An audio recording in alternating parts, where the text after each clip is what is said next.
tinha a Marlene no meio, que não suportou a ideia a ponto de chegar e dizer: você tem que escolher ou o seu trabalho ou ele. E eu escolhi o trabalho. O terceiro episódio do documentário da Xuxa começa falando sobre o amor dela com Ayrton Senna. Essas imagens dos dois aparecem no documentário. A irmã do Senna afirma que a Xuxa foi o grande amor da vida do piloto. Entrevistas para a Hebe, para o Jornal Nacional e Jô Soares sobre o amor dos dois aparecem também no documentário. Ela conta que já tinha visto ele em uma revista e achou ele muito interessante e bonito, mas que tinha uma namorada, então ela deixou pra lá.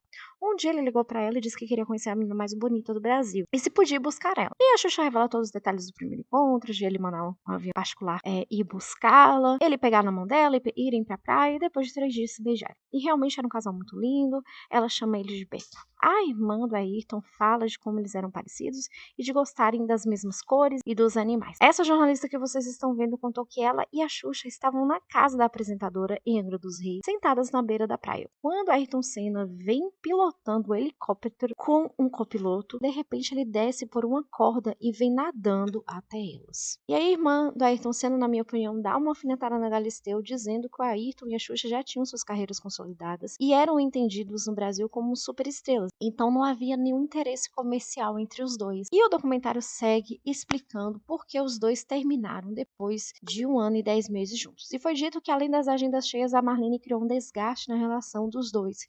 E ela começa a ver o Ayrton como um empecilho no comando da vida da Xuxa para que o relacionamento não fosse adiante. A Xuxa disse que a Marlene infernizava a relação dos dois. O Sérgio Malandro chegou a relatar no documentário que um dia a Xuxa deixou a Marlene em sua casa dormindo e foi visitar o Senna em Angra dos Reis, escondido dela. E quando a Marlene acordou e percebeu que a Xuxa não estava em casa, o Sérgio ficou enrolando ela até a Xuxa chegar. Ô, meu irmão, daqui a pouquinho que acorda a Marlene, brother.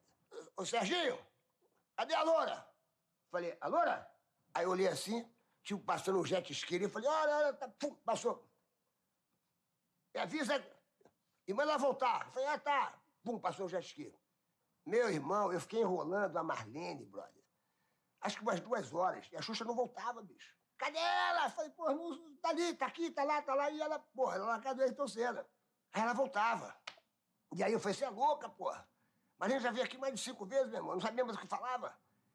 E ficava nessa treta. A Xuxa disse que a Marlene pediu para ela escolher ou o seu trabalho ou Ayrton Senna. E nesse momento o documentário dá um close nos olhos da Xuxa, que cheios de lágrimas, diz que ela escolheu o trabalho.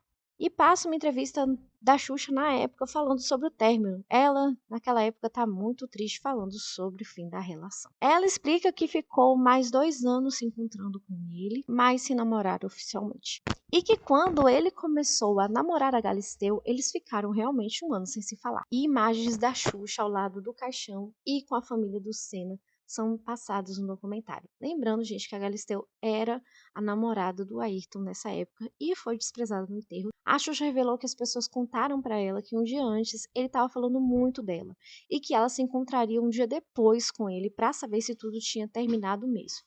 Mas não deu tempo. Ela acredita que não tinha uma coisa resolvida entre os dois.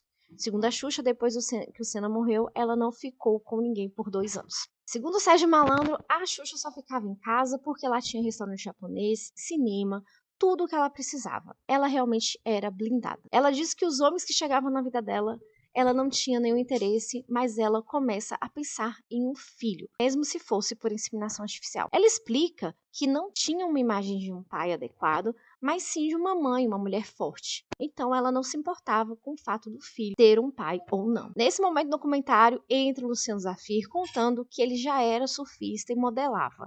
Ele achava a Luma de Oliveira a mulher mais bonita do mundo e teria o editorial da revista Nova, onde ele poderia beijar a Luma de Oliveira em uma dessas fotos.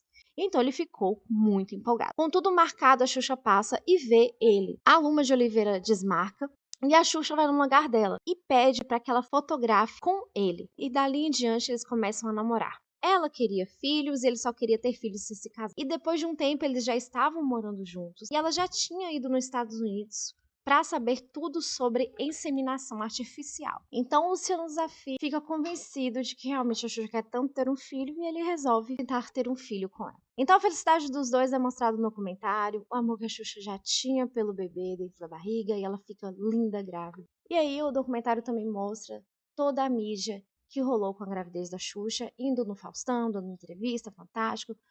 O Luciano conta que os dois discutiram e se separaram enquanto ela estava grávida. E aí um dia ela liga e diz que vai ter a Sasha. E, gente, todos os detalhes foram registrados pelo cinegrafista do Xuxa Park. Imagens inéditas do nascimento da Sasha são mostradas para as duas. O documentário também mostra a exposição desse bebê, dessa mulher que acabou de ter um parto. A Xuxa diz que ficou chocada quando ficou sabendo que filmaram o primeiro banho da Sasha. E a Marlene deixou colocar no ar as imagens que foram para o Fantástico e para o Jornal Nacional, para todo mundo ver. O documentário também expôs o momento em que a Xuxa ainda estava no hospital e os repórteres querendo todas as fotos dela sorrindo. E ela tentando ser o mais simpática possível. Essa mesma reportagem acompanhou a Xuxa até a casa dela. E nesse momento, ela está visivelmente cansada, exausta, o que é natural para qualquer mulher que acabou de ter um filho. Mas os repórteres continuam na casa dela, com a permissão da Marlene, óbvio, querendo entrevista da Xuxa e filmar a Sasha. E com toda a razão, a Xuxa disse que se sentiu violentada com tudo aquilo. Era a filha dela, a maternidade dela, e por outro lado, aquilo para ela foi uma divisão de águas, porque depois daquele momento ela não queria mais aquilo para a filha dela. Bem neném, assim, eu não conseguia entender porque tanta criança corria atrás dela. E nesse momento o documentário vai falar sobre um dia triste, o dia que o programa Xuxa Park pegou fogo. Essas imagens que vocês estão vendo é do cenário pegando fogo. Naquele momento existiam 300 pessoas dentro do set e ela lembra da fumaça preta e o desespero das crianças.